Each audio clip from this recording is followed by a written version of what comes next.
Movie के start में हम पुलिस की एक गाड़ी को देखते हैं। ये पूरी गाड़ी खून से लटपट थी। गाड़ी के अंदर एक पुलिस ऑफिसर ने किसी लेडी को मारा हुआ था और उसके टुकड़े टुकड़े कर दिए थे। एक ऑफिसर यूनिट 91 के ऑफिसर्स को कॉल करता है और वो उससे पूछता है कि तुम सेफ हो या नहीं। वो जवाब देती है कि यस, मैं सेफ हूँ। यहाँ सीन शिफ्ट हो जाता है और हम एक आदमी को देखते हैं जिसका नाम विंस्टन था। विंस्टन पुलिस स्टेशन में सफाई कर रहा था। इसी दौरान वहाँ लाइट चली जाती है और अचानक ही एक लेडी वहाँ आ जाती है जिसका नाम कोडी था। वो बहुत डरी हुई लग रही थी और उसके हाथों से खून भी निकल रहा था। ऐसा लग रहा था जैसे उसने किसी को कत्ल कर दिया है। वो विंस्टन को वहाँ के शेरिफ को जल्दी से बुलाने का बोलती है। विंस्टन बहुत डर जाता है, फौरन से शेरिफ को फोन करके बुलाता है। थोड़ी ही देर में शेरिफ वहाँ आ गए थे। फिर विंस्टन उस लेडी के बारे में बताता है। ये देखकर वो विंस्टन को वहाँ से जाने का बोलती है। फिर शेरिफ हडसन कोडी से पुलिस स्टेशन आने की वजह पूछती है। वो बोलती है कि मैं यहाँ एक मिसिंग पर्सन की रिपोर्ट लिखवाने आई हूँ। हडसन पूछती है कि तुम्हें किस मिसिंग पर्सन की रिपोर्ट लिखवानी है। ये सुनकर कोडी एक वॉल के पास जाती है जहाँ बहुत से मिसिंग पर्सन्स के पोस्टर लगे हुए हैं जो आज तक वापस नहीं आए। इसी दौरान शेरिफ हडसन एक लॉकर से अपनी गन निकालती है जहाँ इंसानों के कुछ बॉडी पार्ट्स रखे थे। कोडी उन मिसिंग पर्सन्स के पोस्टर में मौजूद एक छोटे बच्चे जोई की पिक्चर देखती है। वो बोलती है कि मुझे जोई के मिसिंग होने की रिपोर्ट लिखवानी है। शेरिफ ये सुन के बहुत हैरान हो गई थी। वो पूछती है कि मुझे बताओ कि तुम इस बच्चे के बारे में क्या जानती हो। फिर कोडी इस बच्चे के मिसिंग होने की स्टोरी सुनाना शुरू करती है। वो बताती है कि एक रात जोई को आइसक्रीम खाने का दिल कर रहा था। वो फ्रिज में आइसक्रीम देखता है लेकिन घर में आइसक्रीम खत्म हो गई थी। वो अपनी मॉम से आइसक्रीम खाने का बोलता है लेकिन उसकी मॉम उसे आइसक्रीम नहीं देती। फिर जब वो अपनी मॉम से छुपकर कैंडीज लेने जाता है तो अचानक ही टीवी पर आइसक्रीम की एडवर्टाइजमेंट आ जाती है जहाँ वो देखता है कि ट्रक में एक क्लाउन आइसक्रीम सेल कर रहा है और कुछ अजीब सा म्यूजिक भी चल रहा है। जोई टीवी बंद कर देता है लेकिन म्यूजिक की आवाज अभी भी आ रही होती है। वो नोटिस करता है कि म्यूजिक की आवाज घर के बाहर से आ रही है। वो बहुत ही हैरान हो जाता है और वो जैसे ही दरवाजा ओपन करता है तो एक आइसक्रीम का ट्रक उसके सामने खड़ा होता है जहाँ बहुत से मजे मजे की आइसक्रीम्स होती हैं। जोई उस ट्रक के पास चला जाता है लेकिन ट्रक के अंदर बहुत अंधेरा था। फिर जोई जब आइसक्रीम मांगता है तो अचानक ही एक क्लाउन का हाथ बाहर निकलकर उसे आइसक्रीम देता है। जोई आइसक्रीम लेके बहुत खुश हो जाता है लेकिन जैसे ही वो आइसक्रीम लेके घर की तरफ वापस जा रहा होता है तो क्लाउन इतनी दूर से उसके कंधे पर हाथ मारता है।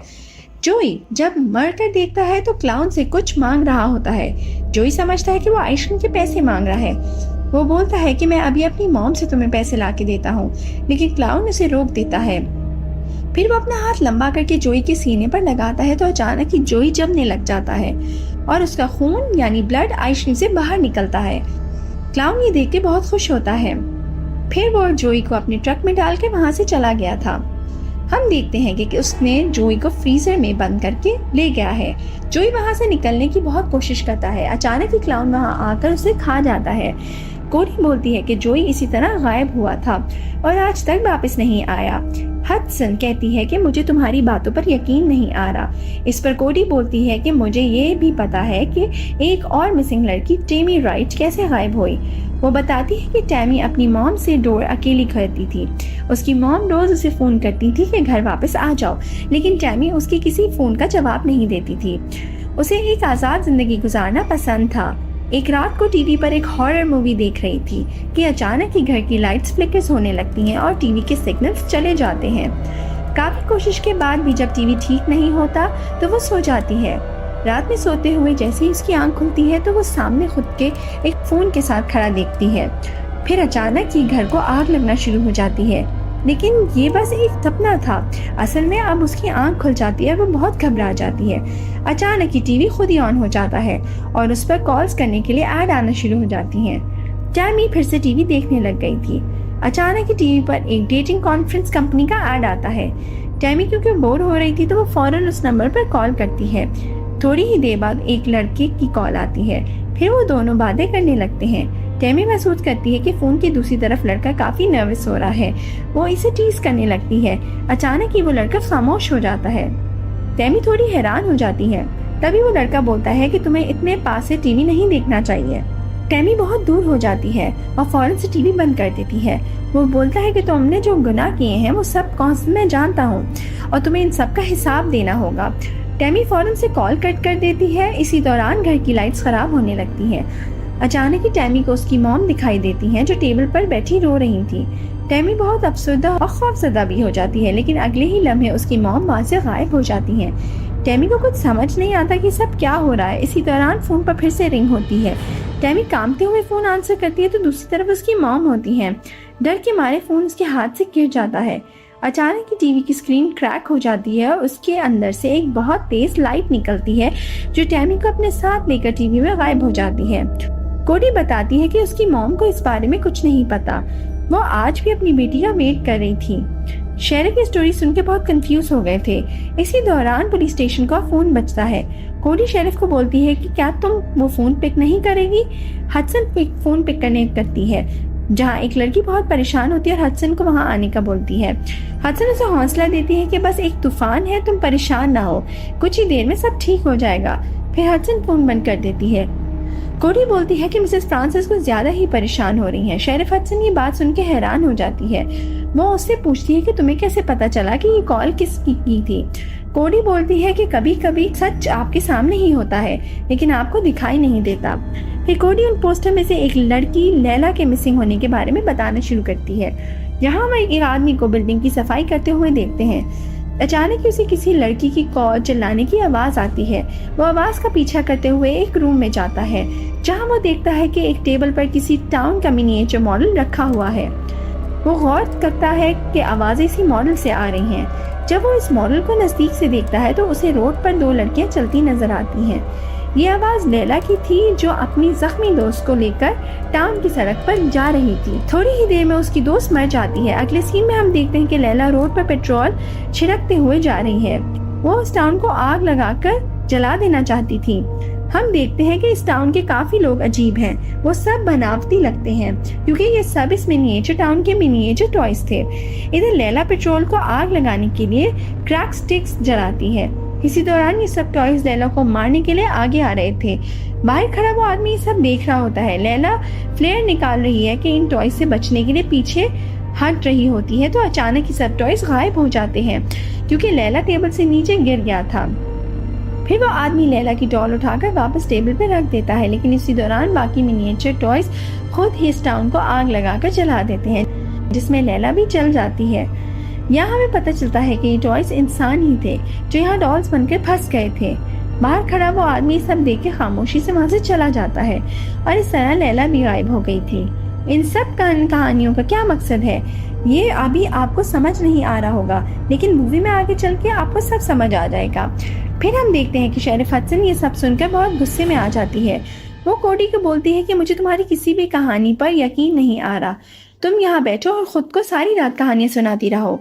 मैं अब तुम्हारी कोई भी बात नहीं सुनूंगी। इस पर कोडी बोलती है कि तुम बस मेरे एक सवाल का जवाब दे दो। क्या तुमने कभी किसी से कोई वादा किया था? हडसन बोलती है कि मैंने जिंदगी में बहुत से प्रॉमिस किए हैं। कोडी बोलती है कि मैं एक ऐसे प्रॉमिस के बारे में पूछ रही हूँ जिसके बारे में तुम जानती हो तुम उसे पूरा नहीं कर पाओगी, लेकिन फिर भी तुमने ऐसा प्रॉमिस किया है। हडसन के पास इस बात का कोई जवाब नहीं होता। वो खामोश हो जाती है। फिर कोडी उसे एक और मिसिंग पर्सन विल रेनर के बारे में बताती है। वो बोलती है कि विल एक वेल सेटल्ड पर्सन था और अपनी जिंदगी से बहुत खुश था। उसकी वाइफ का नाम कैरल था। एक दिन कैरल विल को बताती है कि मैंने अपने ड्रीम हाउस का मैप तैयार किया है। मैं चाहती हूँ कि हमारा घर बिल्कुल वैसा ही हो जाए जैसा मैं चाहती हूँ। इस पर विल उसे प्रॉमिस करता है कि चाहे मुझे कुछ भी करना पड़े मैं तुम्हारा ये ड्रीम हाउस जरूर बनाऊंगा। फिर वो ज्यादा पैसे कमाने के लिए ड्रग्स बेचना शुरू कर देता है। जब कैरल को इस बारे में पता चलता है तो वो बहुत परेशान हो गई थी और वो विल को कहती है कि ये सब करने से मना कर दिया। विल बोलता है कि ये आखिरी बार होगा, इसके बाद मेरे पास इतने पैसे हो जाएंगे कि मैं तुम्हारा ड्रीम हाउस बना सकूंगा। लेकिन जब विल ये आखिरी डील कर रहा होता है तो उसके पार्टनर्स रॉब को इस डील में काफी नुकसान होता है। रॉब और ये बहुत ही खतरनाक इंसान थे। एक इन वो इसके घर आकर दोनों बांध देते हैं। रॉब विल से पूछता है कि तुम मेरे पैसे कब वापस करोगे? इस पर विल बोलता है कि मुझे एक हफ्ते का वक्त चाहिए, मैं तुम्हारे पैसे वापस कर दूंगा। ये सुनकर रॉब को बहुत गुस्सा आता है और वो कैरल को शूट करके मार देता है। विल बस ये देखता ही रह जाता है। वो बहुत परेशान हो जाता है, सोचता है कि बस एक प्रॉमिस ने उसकी सारी जिंदगी बर्बाद कर दी है। जब पुलिस इसको घर से कैरल की डेड बॉडी और बहुत से ड्रग्स मिलते हैं तो वो विल को हाउस अरेस्ट कर देते हैं और इसके पाँव में एक ट्रैकिंग डिवाइस भी लगा देते हैं जिससे वो इसकी मूवमेंट्स को ट्रैक कर सके। और ये सब ऑफिसर जिम मॉनिटर करता था। एक रात को वो घर में कुछ अजीब सा महसूस होता है। वो देखते हैं कि उसके घर का डोर खुद ब खुद बंद हो जाता है और शावर भी खुद ही चलने लगता है। विल ये देख के बहुत हैरान हो गया था। जब वो ये सब चेक कर रहा था तो इसी दौरान मिरर पर खुद से यू प्रॉमिस लिखा जाता है। ये देखते ही वो बहुत डर जाता है और भाग कर घर से बाहर आने की कोशिश करता है। वो फौरन से जिम को फोन करता है कि मुझे इस घर से बाहर जाना है, लेकिन जिम फोन का आंसर नहीं करता। इसी दौरान रॉब और रे वहाँ आ जाते हैं। वो इससे अपने पैसे मांगते हैं। विल बोलता है कि मेरे पास पैसे नहीं हैं। वो बहुत गुस्से में आ जाते हैं, विल को मारना शुरू कर देते हैं। जैसे ही रे उसे रस्सी से बांधने लगता है तो अचानक ही कोई रे के गले में रस्सी डालकर उसका गला ले लेता है। इसी दौरान विल रॉब को मारने के लिए एक चाकू फेंकता है जिससे वो बच जाता है। ये देखकर वो जैसे ही गन निकालता है विल को शूट करने के लिए, अचानक ही चाकू पीछे से आकर उसके सर में घुस जाता है जिससे वो भी मर जाता है। विल बहुत डर जाता है और दोनों की डेड बॉडीज को स्टोर रूम में छुपा देता है। इसी दौरान जिम भी वहां आ जाता है और इसे इसके घर में वीजी बोर्ड देखता है। हुआ असल में ये था कि विल वीजी बोर्ड से कैरल की आत्मा को बुलाने की कोशिश कर रहा था, जिस वजह से उसकी आत्मा यहाँ आ गई थी और उसी ने ये सब कत्ल किए थे। घर की तलाश के दौरान जिम को रे की लाशें मिल जाती हैं। ये देखकर विल उसे भी शूट कर देता है और बहुत परेशान हो जाता है। विल सोचता है कि अब जिंदा रह के वो क्या करेगा। वो जैसे ही अपने आप को शूट करने लगता है तो अचानक ही कैरल की आत्मा वहां आकर उसको रोक लेती है क्योंकि अभी उसका प्रॉमिस पूरा नहीं हुआ था। फिर कैरल की आत्मा विल को अपने साथ कहीं ले गई थी। उस दिन से विल भी मिसिंग है और आज तक नहीं मिला। शेरिफ ये सब सुन के कोडी को बहुत बुरा भला कहती है। इस पर कोडी उसे कहती है कि तुम भी एक कातिल हो।